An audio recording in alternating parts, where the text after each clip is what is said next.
there's something I love and actually try to sell on this show is books. I like talking to authors about their ideas. I try to always be reading a book or two, which of course leads to my book of the week every week. But today, some 750 million adults around the world cannot read or write, according to UNESCO. That's a big number. The good news is that adult literacy rates are on the rise globally, increasing by an average of 5% per decade since 1950.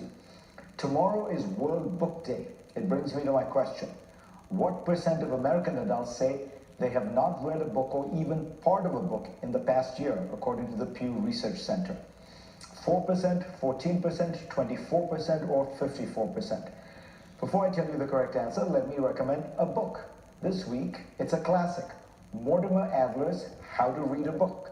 This 1940 extended essay explains not just why we should read books, but how we should read them.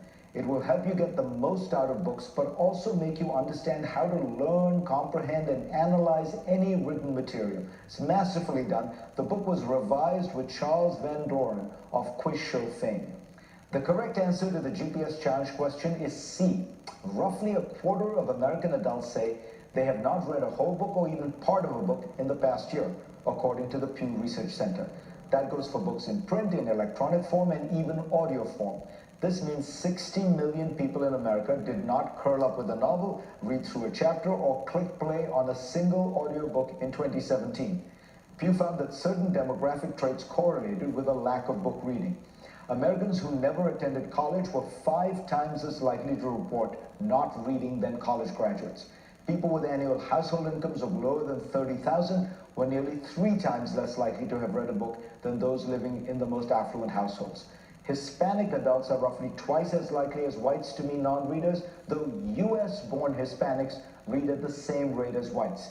Interestingly, it seems that rural America and urban America, for all their cultural and political differences, read at about the same rate. About 1/4 of rural America and the same fraction of urban Americans didn't read a book in 2017. As the president, who is not known to be a big reader himself, might say, sad. But while some Americans choose not to read books, we must remember others still struggling to try to.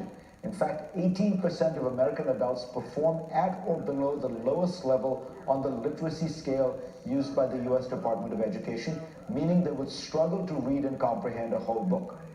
Please donate to your favorite local or national literacy organization on World Book Day and help improve that number. My favorite here in New York is Literacy Partners. Go to cnn.com/Fareed for a link to it, and some nationwide institutions, including the late former First Lady's organization, the Barbara Bush Foundation for Family Literacy. Thanks to all of you for being part of my program this week. I will see you next week.